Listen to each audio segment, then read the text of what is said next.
Welcome to the Nerd Party.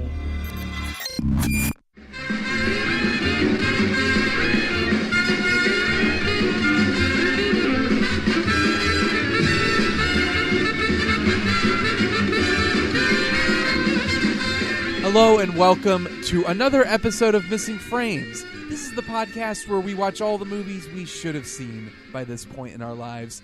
I'm your host, Shawn Eastridge. Joining me for the second time ever is Carley Cooper. Carley, welcome back to the show. Thank you so much. Thank you for being here. Now, for the good people at home who are terrible and for whatever reason missed the other episode we did together, which is the Westworld episode, which everyone should listen to. Carley, that one was a lot of fun. It was absolutely wonderful. And in that episode, we explain that you and I have known each other for many, many years, that we've been through so much together. So much. You know what? I realized just now, I've literally known you for half my life. Oh, my God. This is a whole other podcast we need to record. This is like we are blowing my mind's blown, all the listeners, their minds are blown. They're like, What are we listening to? What are we even, is there a movie they're going to be watching? No, we're just going to be talking about this the whole episode. Time. We're just talking about how long we've known each other. That's it. That's amazing though. That is really genuinely amazing. But we're going to interweave, we'll find a way to organically interweave that into this conversation because today, this evening, it is the evening as we record this, we are going to be discussing one of your favorite movies. This is one of your favorite movies, correct? Okay. Yes. Oh, I love this movie. Okay, great. So it's you picked this because I have never seen it.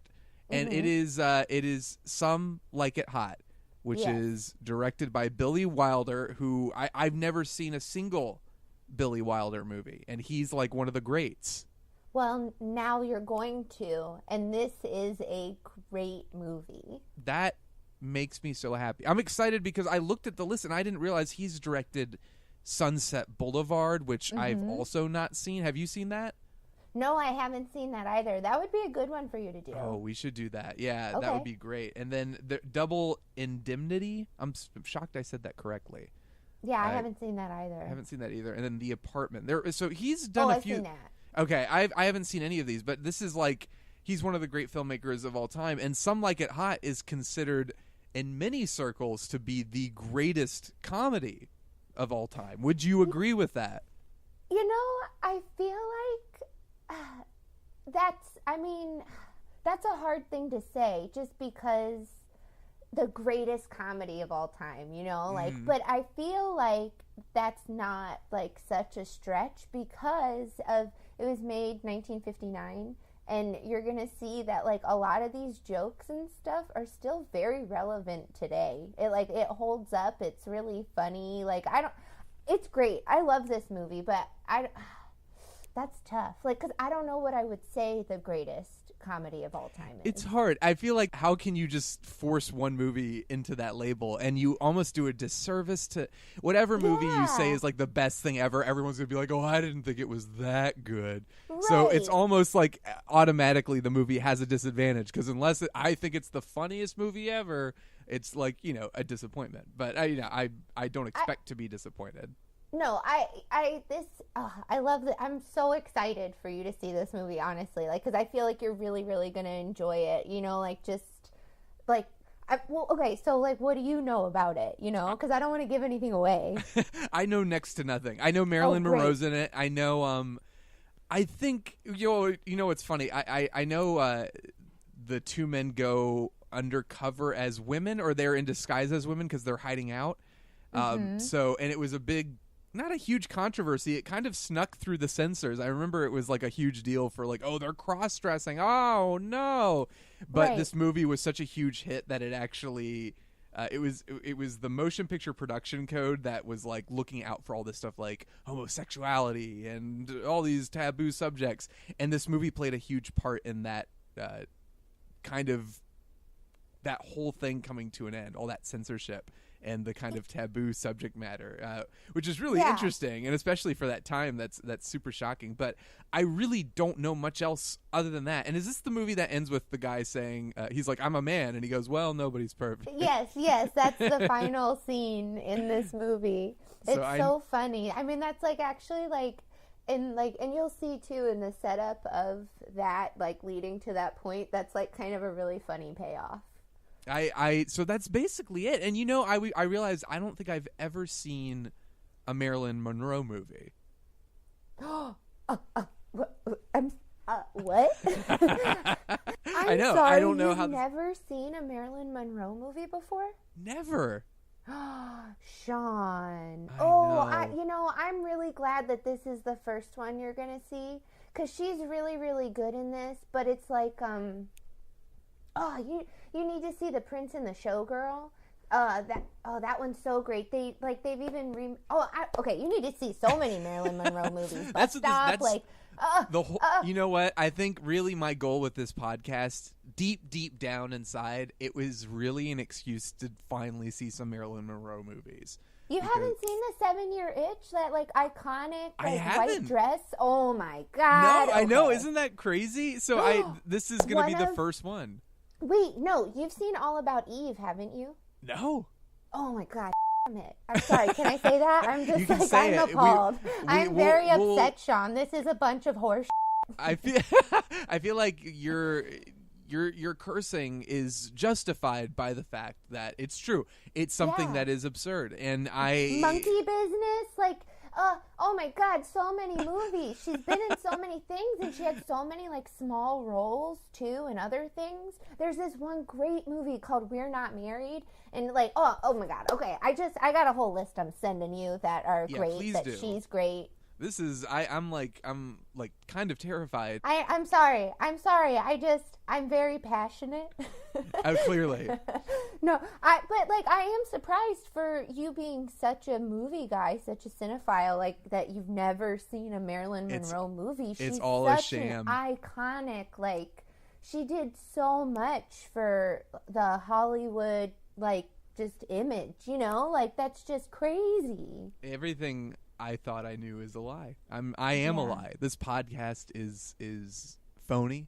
It means nothing. It means nothing, but you know what? This episode is going to change all of that. Yeah, you're gonna want to go on like a Marilyn Monroe binge, because the thing is she is captivating on screen. Like, you don't want to take your eyes off her.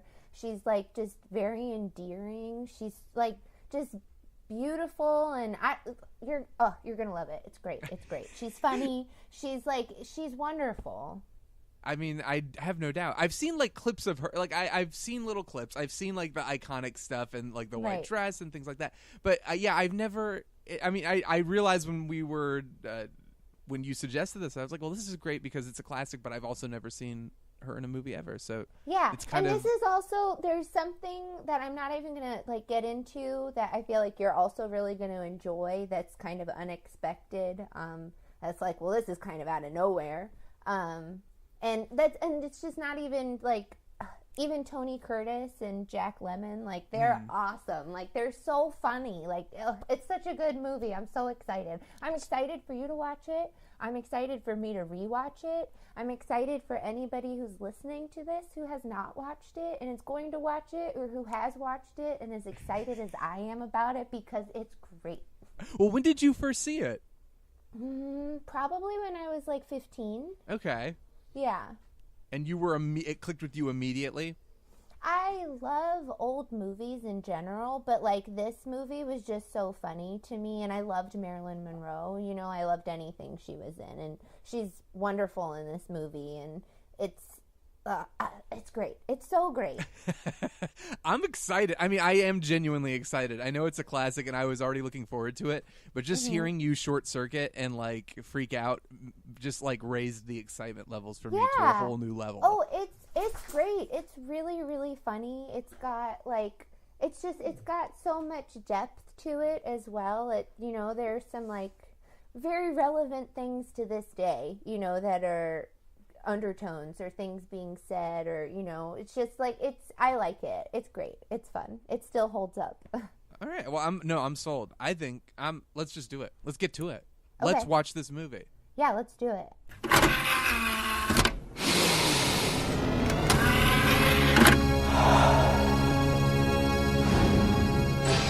Now available to own on video cassette.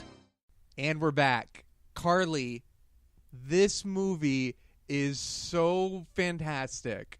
I'm so glad you like it. I had so little doubt that I would like it. But Sure. It's funny, we talked about it before. We were I said this is kind of at the top of every list of like, oh, this is the greatest comedy of all time. I think the American Film Institute has it listed as that. It has it listed as like their top 20 films, I think. So this movie had a lot riding on it. And you know what is funny, literally funny about it is I don't know if it's the funniest movie I've ever seen, but it's like definitely one of the best movies I think I've seen. It's As weird. like a comedy, right? Yeah. Yeah. I can see that because the story the whole time is like a lot of fun. And I feel like maybe one of the reasons why people think of it that way is just because of the taboo nature of a lot of the stuff that they were doing. Mm-hmm. And it kind of was like pushing the envelope. Like, I don't know if you know this, but this movie was banned. I think it was in Kansas. I did. I read that. I heard the quote specifically. I didn't know Kansas people referred to themselves in any way, but apparently they call themselves Kansans. Oh. They said this movie is not. It's not suitable for Kansans. It's too disturbing for Kansans, I think was the quote. So that's the first I've ever heard Kansas residents referring to themselves as that. That's a fun fact as well that we all know now. That it was banned in Kansas and that Kansans are called Kansans. Kansans. So I feel like maybe that's a little bit a part of why people rank it so highly is like it's super progressive. Yes. Yeah, definitely. But it's just a really fun movie too. It's a gangster movie. I feel like started this movie not really knowing a lot about it, just knowing it was like two guys cross-dressing, you would probably maybe think you started watching the wrong movie. Well, that's what was funny. The opening scene, I was kind of like, this is so interesting. And it's basically a chase scene. But it's not. There isn't really an undercurrent of comedy. There's kind of a punchline at the end where the coffin. It's revealed like, oh, there's tons of alcohol in there. But it's for the most part, like I was actually kind of impressed with some of the stunts they were pulling off. Like one of the cars does like a I don't know if it's a 180. I guess it like spins around and then another car gets hit pretty badly. Yeah. And I was like, this is like just a great action sequence, and it's at the beginning of a comedy, and there's nothing particularly funny about it. No, but there was one line in that whole scene when the gangsters were all sitting at the table, and like the one guy like grabs that other guy's cup to see what's in it, and the gangster's like, it's buttermilk. I don't know. I don't know what I had such a hard time. He was so funny. I had such a hard time understanding him half the time, but I did understand that line. But that part just, I don't know why that like tickles me, but like that guy is so good. And I loved, it's funny because he goes into the funeral parlor and it's like a speakeasy, and that's where we're introduced to the two main characters. Mm-hmm. But I loved the main bad guy, the main baddie, the mob leader. Spats. No, like the shoe thing, Spats. I gotcha. Okay, he gets coffee spilled on his shoe, and he kind of like snaps his finger or whatever, and they take the guy who spills the coffee out, who's so like out of his mind. And this is the first time I genuinely laughed. Was he goes, "Hey, I want another cup of coffee," which was so funny. But then what was even funnier is that guy returns later on and he keeps complaining about his coffee as the police come in and raid the place, and he's just like, I want my coffee. And I was like, this is brilliant. And but it's an unlikely opening to the movie, and the movie is so well structured. I think so much of why it's so acclaimed is beyond the fact that it is genuinely funny. It's such a good movie. Like, it's a really good story. They do a great job of setting everything up. They set up all the characters. They set up Joe and Jerry and their whole thing of they're kind of down and out and, we got to pay our debts off and what are we going to do? Yeah. And they're like going out on all kinds of dates and, using ladies for their things. Exactly. And you get a real good feel for them and their chemistry. And they're both the actors are so wonderful in the movie. They're so good. I know. Do you have a preference as to which one you like more? They're both so different. Like, obviously, I love Jack Lemmon, the Daphne. Like, hi, I'm Daphne. Yeah. He gets to play kind of the broader comedy beats. Yeah, no, definitely. But I also like, clearly like Josephine. Yes. Just, okay, so I don't know, like, if you know anything or, like, read anything about this. I don't know anything at all. Okay. Not just about this movie, but I know nothing in general. Okay. So this was, like, fun for me because as much as I love this movie and I've seen it, like, I didn't really, research anything into the background. So, like, I got to do a lot of that for this because, but I didn't realize that it was in black and white because the makeups on Tony Curtis and Jack Lemmon, like, they kind of look green on color. So they just didn't look right in color, but in black and white it was more convincing. And Marilyn Monroe's movies, like, contractually were supposed to be in color at the time. Oh, interesting. Yeah, so she wanted to do color and then they were like, no. When they did the tests, it was like, oh no, you can't. Well, I guess that makes sense because now that I think about it, I mean, this is 1959, I believe, so Yes. color films were happening, obviously, but Yes. I didn't realize that they had the opportunity to shoot in color, but they didn't. But that makes perfect sense because I can't.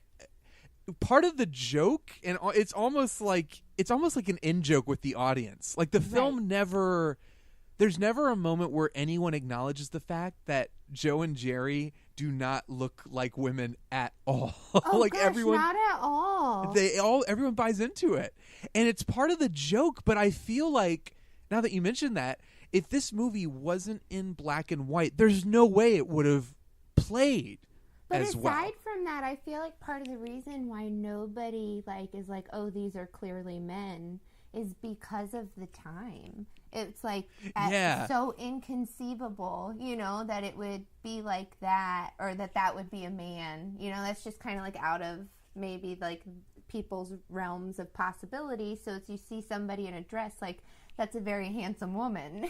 Yes, exactly. So that is part of it too, I think. And I think also maybe part of why they said it in 1929, because they kind of they go a little, I guess the gangster plot line is a little bit reflective of that, and it's prohibition. So that I guess they were trying to use those subject matters, but for the most part, there isn't really anything that dates it technically to 1929, except for the fact, I guess, that it makes it even more believable, like you said, that it's like no one would do that. That's not allowed. It's such a taboo thing. And then one of the other things that I learned about this movie is that Jack Lemmon and Tony Curtis, when they were being fitted for costumes, originally they were just going to give them like off the rack, whatever dresses that just kind of fit. But they were both very adamant about having the dresses done by Ori Kelly, who is doing Marilyn Monroe's costumes and dresses. Oh, that's so fantastic. Yeah, they thought part of what would be like convincing for them to be able to pass as women is having good clothes that like fit their bodies. So that's, I feel like, a part of also what helped their aesthetic, at times. And it worked so well. And I do love, I read a couple other things about how I think they had some sort of trainer in to help them learn how to walk like women. Like, it's like, oh, Yes. you got to look like. And Jack Lemmon eventually was like, oh no, I'm not doing this. Is stupid because I don't want to look like I don't want to look like a woman. I want to look like a man pretending to be a woman. Exactly. So what's the point of doing this? And I love that, like, that arc of his where, like, he is so against all of it. Just like, he doesn't, like, he's against it, but then he ends up falling in love with Osgood. Right. He kind of gets caught up in the whole thing. He gets swept off of his feet. Like, he's like, this isn't so bad, Right. So that whole thing is so funny the way they turn it on its head. But it's also so sweet, too, because I know we talked in the pre-show about, I already knew the ending. The ending of this movie is so famous that it's hard not to know the ending. But I wasn't expecting that to feel so... like sweet. It was like a sweet little romance. Yeah. And again, but also terrifying now. Very terrifying. Jack Lemmon. Yes, and because the guy basically like corners him in an elevator and is like, "I love you. We're getting married," and it's done with such sweetness that it's not like horrifying, but it's like this guy's basically forcing himself on him. And then at the end when he's like, "You can't marry me. I'm a man." Well, nobody's perfect, and Jack Lemmon's trapped forever. Right. What I also like is there are a lot of moments, where they are being subjected to, like, men being creepy to them. Yes. And they're, like, noticing, like, is this what it's like to be a lady? Because I'm not even that attractive. Like, right. So, exactly. There's, like, an interesting subtle commentary in there about it, which is... again, very ahead of its time, and it doesn't really go. It's not very preachy. It's not very pronounced. It's not like, oh, we learned a lesson about how to be better people. Well. No, because they're still awful people. Yes, and I love. Really learns anything. Well, I love. They both. Not so much Jerry, but Joe behaves pretty despicably in order to get what's her name? Sugar.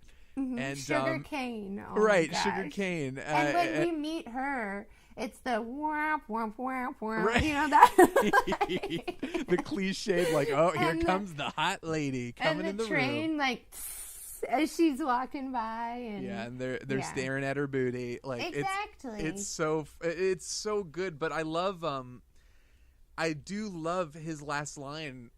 To her, or not his last line to her, but when she performs, and he says, he's like, don't worry about it. No guy's worth that. And it's like, oh, that's such a sweet moment. And I wasn't expecting it. I didn't realize that she ends up like running away with him, which of course, why wouldn't she? It's the movie has to end that way. Yeah, it has to end that way. But at the same time, it's like she always falls for the asshole.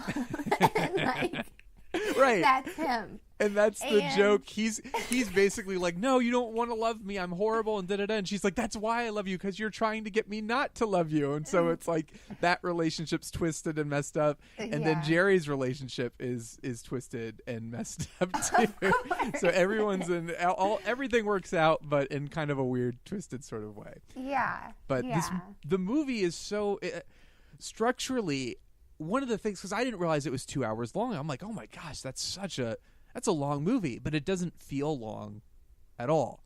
And I was wondering, because the movie, it's basically like a one-note premise, kind of. It's like two guys dress in drag to escape the mob, and they end up falling in love, and what kooky shenanigans. But it's funny because you, for a while, forget that, that's going on. You forget why they had to be in disguise anyway. Yeah. Which is fun. Like, it's funny, and then when you're reintroduced to that, you're like, oh, yeah, that's right. Yeah, they bring it back together really brilliantly. But I was kind of like, I wonder how, because I was with the movie and I was along with it. I was like, oh, this is fun. This is funny. And as soon as they dressed up as women, it was like, oh, this is hysterical. But then I was kind of like, I wonder how they're going to keep this feeling fresh. And that was one of the most impressive things about the movie, is they keep finding ways to introduce new obstacles for the characters, whether it's what's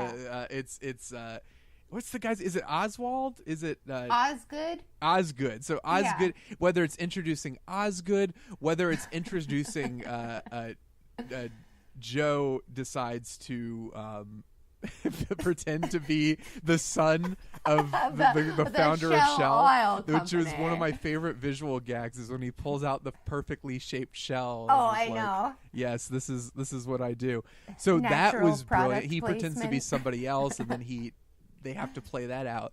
But they found so many fantastic ways to keep it feeling fresh. And I thought it was so funny that he chose a ridiculous accent like that. And Jerry keeps calling him out. He's like, what is this accent you're doing? Because it's like British but not. Yeah. It's just like, it's like rich trying to be British American, I guess. Like what's Katharine Hepburn, like her accent.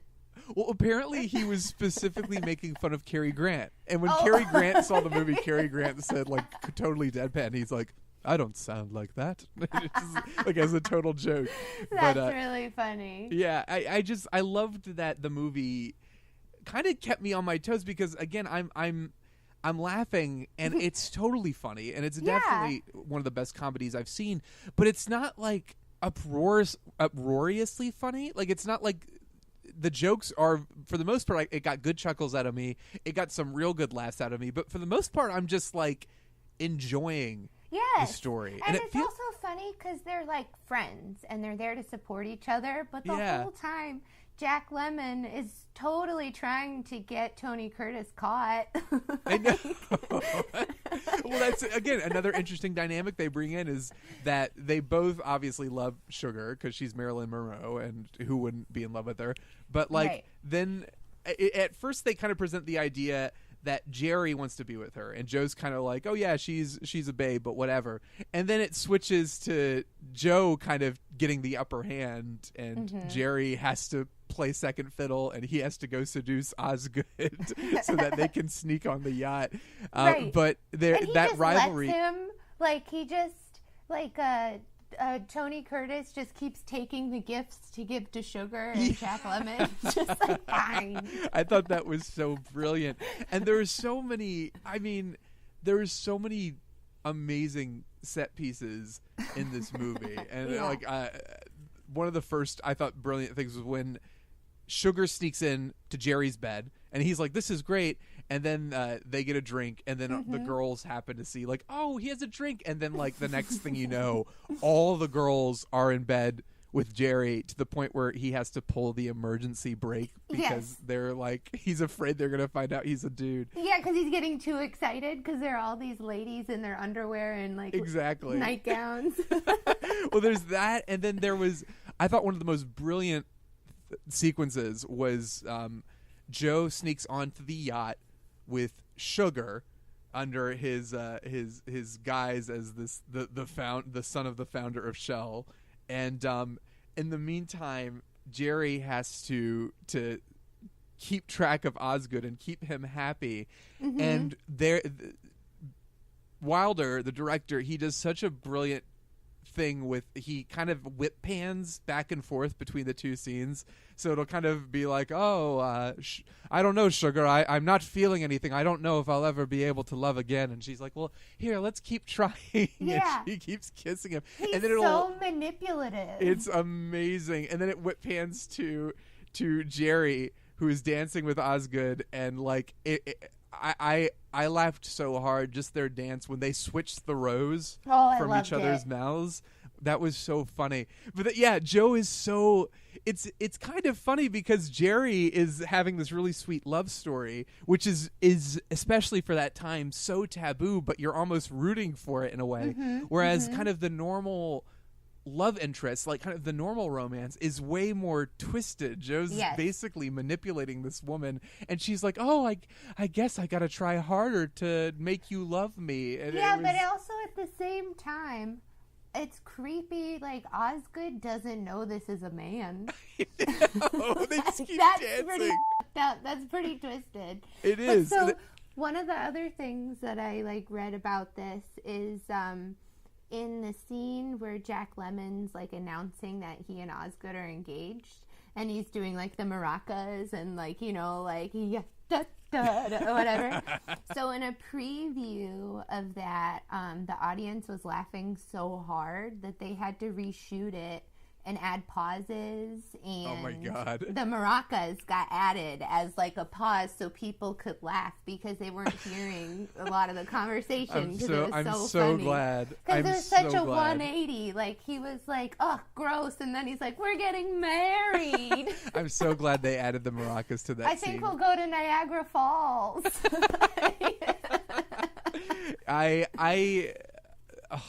It's so good. I really, really loved the way they, you know, again, the movie is structured. It like introduces the conflict at the beginning.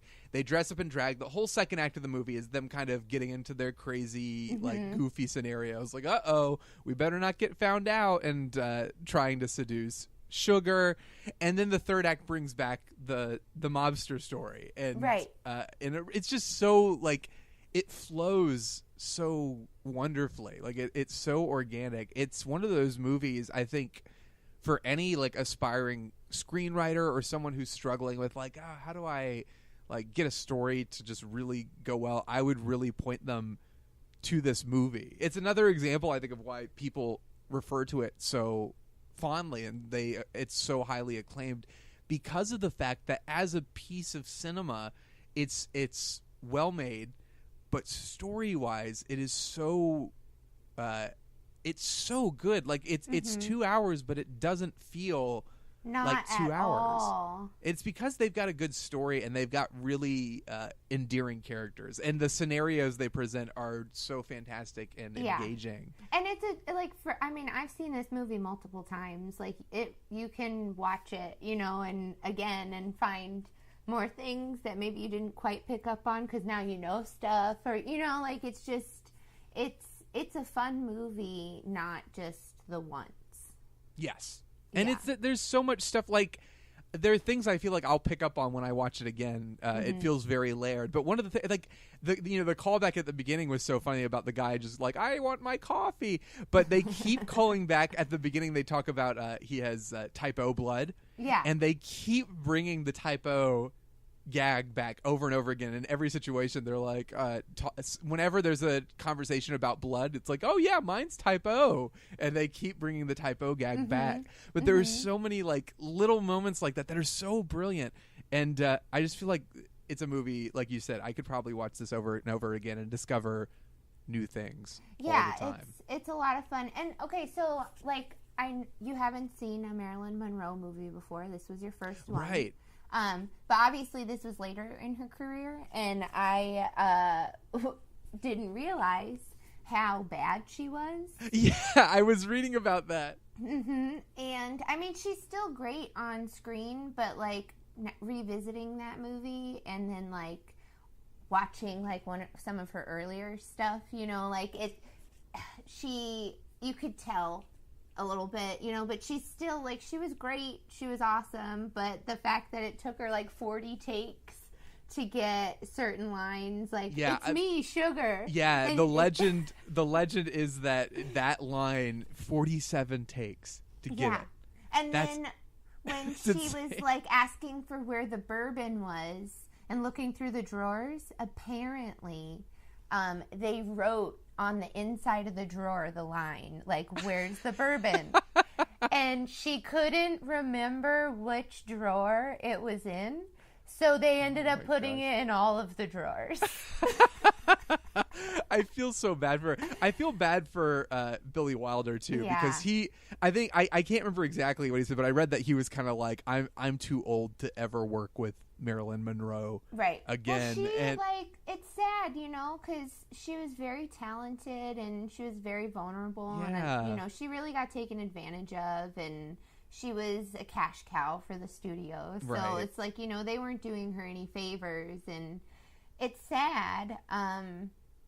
But yeah, like there are times she's on the phone and you can tell that she's reading cue cards because her eyes are moving, you know, like how when you read a page. Yeah. Well, even then, like, so it's amazing how I know Marilyn Monroe, obviously. I know who she is, but I've never seen a movie. But it's amazing how so many of her quirks and her personality and little things that I've seen other actresses do in movies, and I didn't realize were basically homages to her. Like, I don't even know if that's the right way. Is it homage like the pretentious way to say homage? I don't know if I'm saying that correctly. I think homage is right. Like, let's go with homage. Yeah, it sounds nice. I think people do say homage, but it sounds so much. It sounds so sophisticated, and I'm a pretty sophisticated person. I'm not gonna lie. You've known me for a while. I think that's the first thing that comes to mind. The sophisticated Shawn. Sophisticated Shawn, exactly. You know? But she's so magnetic. Like, it was not like the moment. Like, you can't take your eyes off of her. Just her mannerisms. They're literally just some people that you see and you just look at. Like, you just right. And she's just one of those people. Well, she's so perfect, but beyond, like, she's gorgeous, of course, but like, she's so. It's so sad to go and read behind the scenes and learn this about her. Like, she was so high and she was popping pills and she was just like really kind of losing it.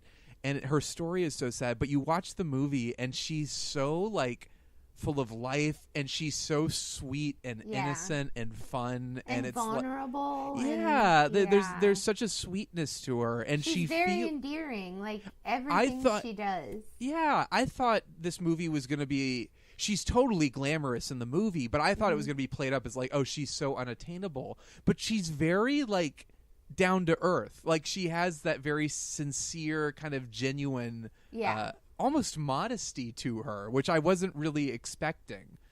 Yeah, no, but I mean, not in her outfits. No, not at all. But even, that's absolutely but not. But that's how she was so able to pull off a lot of, the look and that, like, kind of just super bombshell, iconic, like, all that, because she wasn't, like, overly sexy in the way that she was, like, her mannerisms weren't, like, putting it all out there the way that maybe a dress was. Right. And so it wasn't trashy. It was, like, classy. I don't know. Yeah. It's clashy? Maybe not. But no, I know I get exactly what you're saying. And what's fun, what's kind of like gross and kind of unfortunately is still a mindset that exists, but I was looking back at old reviews and one of the reviews, I can't remember the exact quote, but it was a really kind of condescending remark about her and her appearance in the movie because she, I think, was pregnant during the movie. Yes. Like she was a little bigger. And one of the reviews was very like, she's looked better. Yeah. Here it is. It says, the quote is, it's on Rotten Tomatoes. This is Time Magazine. It says, Lemon digs out most of the laughs in the script. As for Marilyn, she's been trimmer, slimmer, and sexier in early pictures. Well, and it's apparently they used stand-ins sometimes for like the stills for like promotional stuff. Right. And they like just superimposed her head because her body. I mean, she was pregnant at the time, so but yeah, that's kind of shitty to say. Yeah, it is. And this is like, I mean, I think this review is from like 1959, so they're just like, that's what it was all about. But it's good. I mean, I would love. I Need You to Guide Me Through the World of Marilyn Monroe because she's so. This is obviously considered one of her best roles in best movies. I will talk to you about any Marilyn Monroe movie ever that you want to. From her first ones where she's got like super tiny roles in, but she's adorable still and hilarious, I'll watch her main ones, like Some Like It Hot, The 7 I would Year love. I mean, she's wonderful in this Bust out. movie, and even when Joe is a skis ball. Yeah. The innocence of their flirtation and the way she's so desperate to she is like hurling herself at this man. I know. I've never But it's a little bit sad because she thinks that she has found her ticket out, Yeah. the life that she has of being an idiot. She thinks she has found a nice man who will be able to provide for her and she'll have a good life. Right. And that is not at all. Yeah. And it was kind of sad because it kind of, I'm not going to lie, it kind of, you root for the characters because they're so good and you just love the performances so much. But it was kind of like, do I want him to win her at the end? He redeems himself with that moment when he says no guy is worth it, and it's kind of like he's realized and that he's what he's done.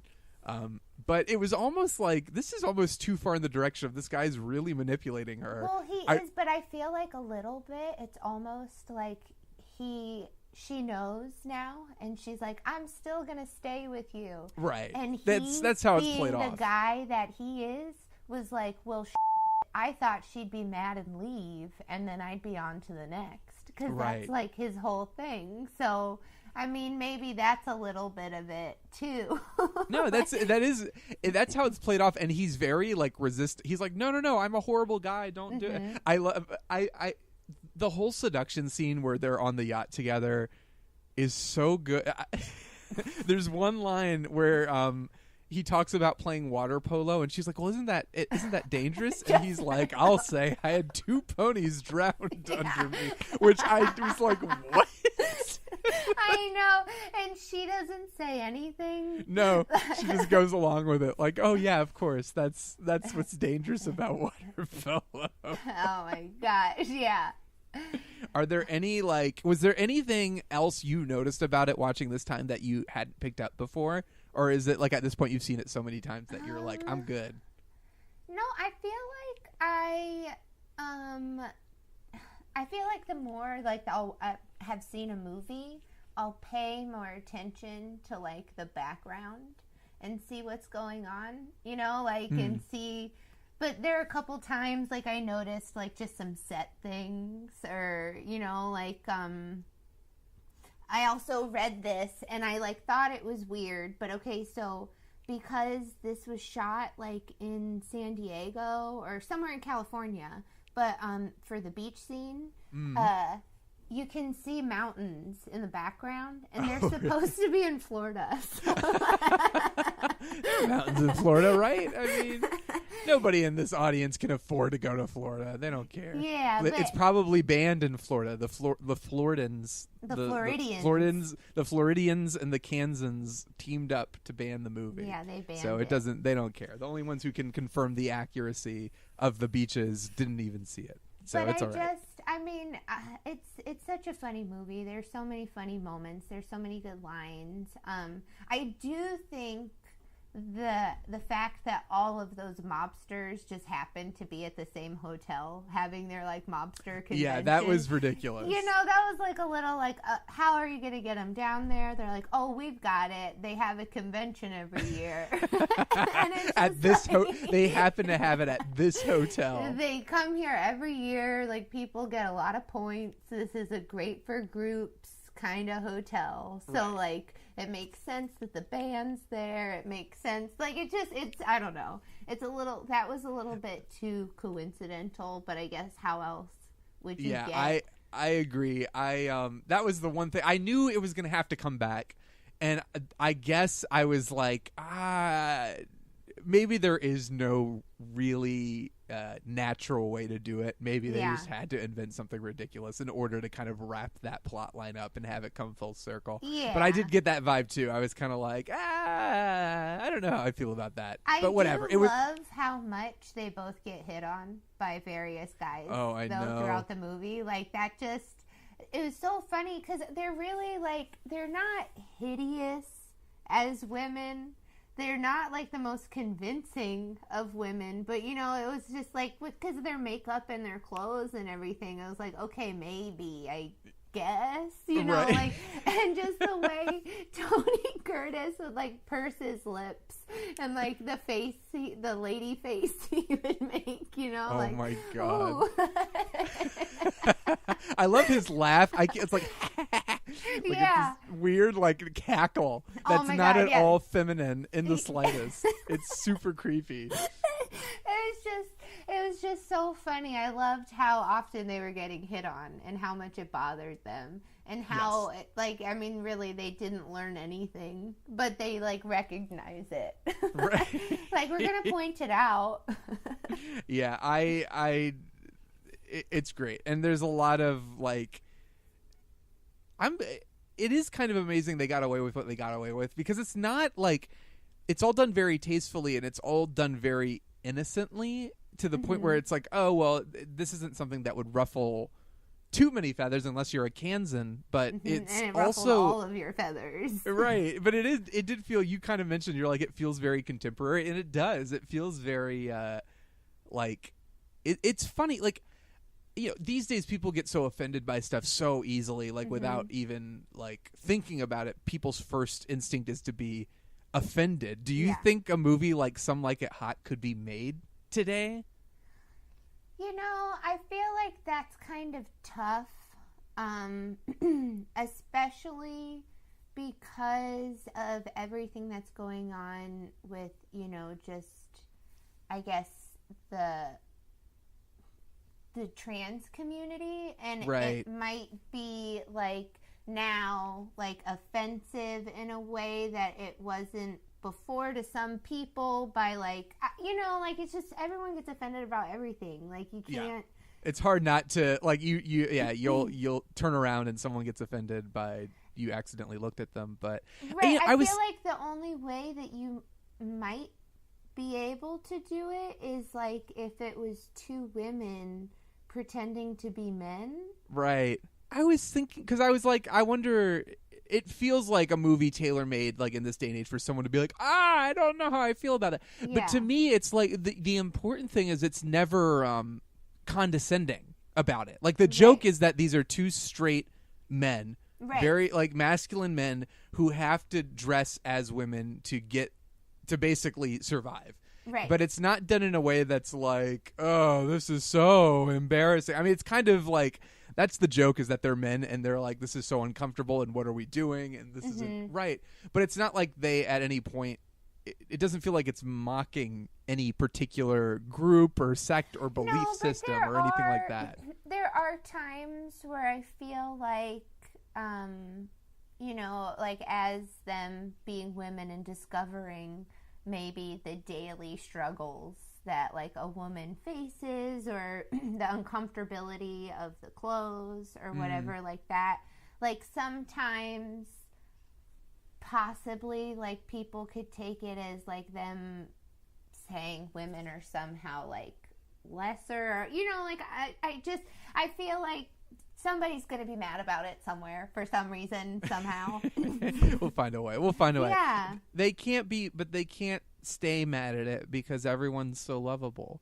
That's all. Right. That's all I ask. You can't hate them because they're such wonderful people. Right. Even as they're being really terrible and seducing Marilyn Monroe. I also would hate for this movie to be remade.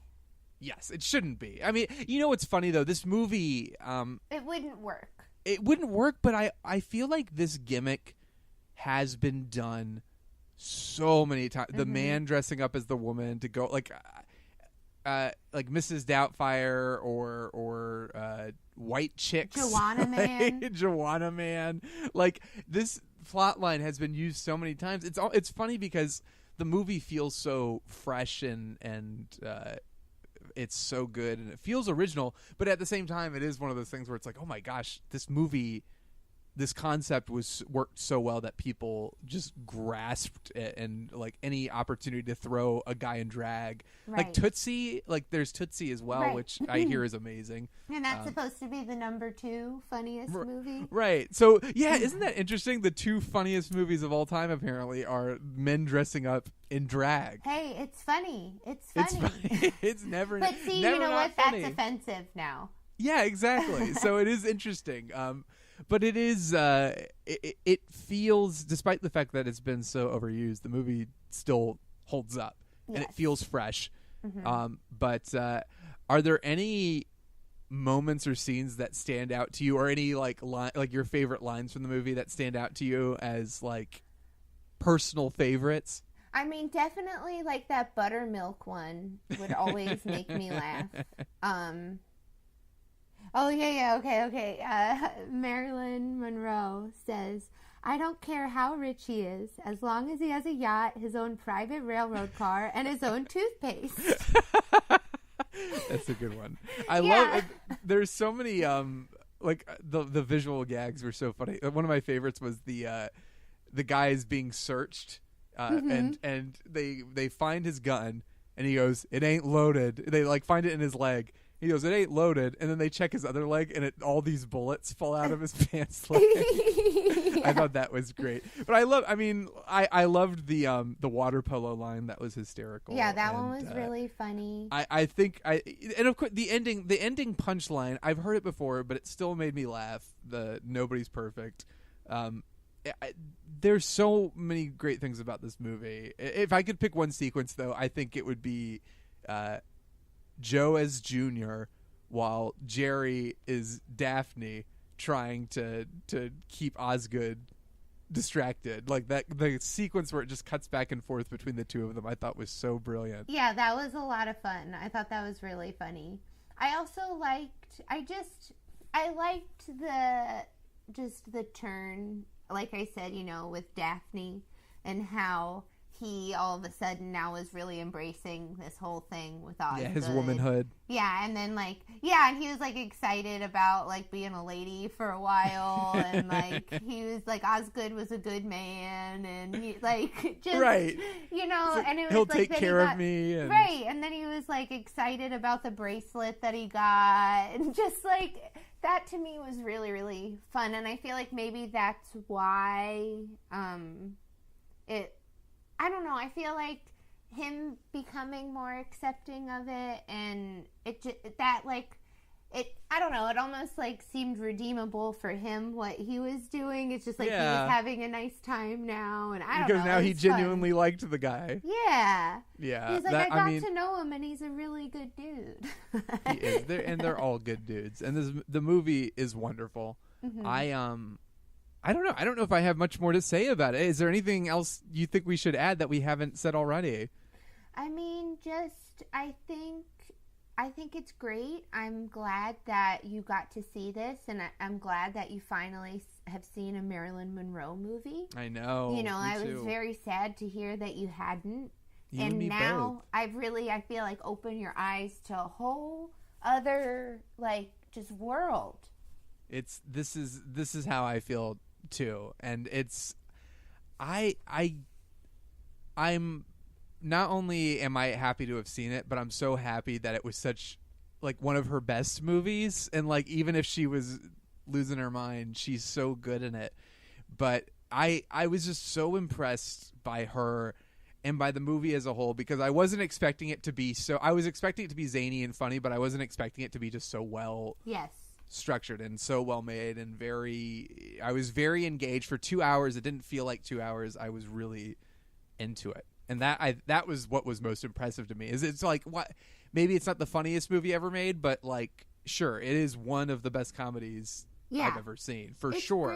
Great. And it's not too heavy, there's some nice subtle messages in there that aren't too preachy, and it definitely was ahead of its time, and it holds up, you watching it for the first time in 2019, and you still were entertained and you could understand and relate, it definitely still holds up.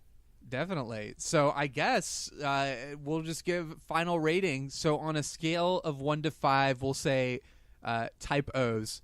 Type O's. How many, with 5 being the highest and 1 being the lowest, would you give some a hot? Definitely a 5. Okay. Yeah. I think I probably would too. I might.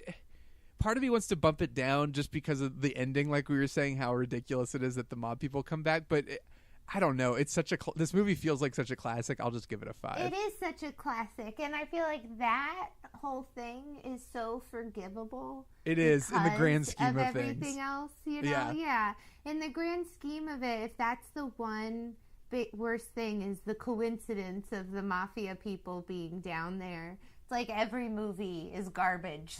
It doesn't take away from how joyous the experience of watching this movie is. Yeah. So, that's right. It's like a petty thing. Who cares? But, right. That's great. You're being very petty, and I don't appreciate that. Typically, I am very petty, but this movie changed me. I think I've learned a lot.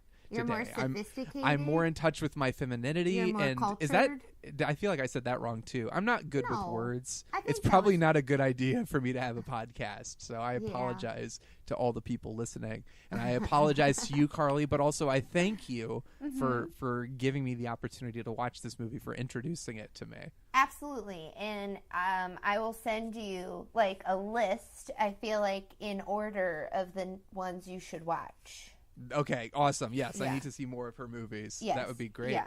And Carly, I mean, now we've come to the end. This is where we do all our wonderful social media plugs. Is there anywhere on the interwebs that you are where people can find you, should they so desire? Yeah, you can find me on Instagram at Carley Does Makeup, and it's CARLEY Does Makeup. And Carly is working on some amazing film and TV show projects. And if you've listened to our Westworld episode, you know that she and her team, is it Fractured? Yes, Fractured Effects. Exactly. So they do amazing practical effects for different shows and movies. And Carly will sometimes post awesome videos and photos from those things. So definitely check that out. And I'm just going to plug it because whatever. But so right now we're working on Swamp Thing, which comes out over the summer. Right, for DC's streaming service. Yes. So definitely check that out. Definitely check that out. We should, I think awesome. I feel like there's a Swamp Thing movie, an original. We should watch that. Can we please? Because I love that movie. That would be so much good to say about it. Oh my gosh, we should totally do that around the time that show starts airing. We'll do that, and then we can talk all about. This will be perfect. Perfect. Yes. You heard it here first, folks. And if you want to find me, I'm at YayShondorMan on Twitter. Reach out to me there. And you can also check out The Nerd Party. That's the network that Missing Frames is a part of. Tons of amazing shows on there. All sorts of stuff from TV to film, nerdy subjects. It's all nerdy. It's The Nerd Party. So it's fantastic. So check that out. You can follow The Nerd Party at Join Nerd Party and like the Facebook page, The Nerd Party. And if you like what you're listening to, give us a 5-star rating. That helps. That makes us so famous you don't even know. And Carly, while nobody's perfect, I think the two of us are pretty close. Pretty, as close as one could hope to be. Humbly saying that we are perfect.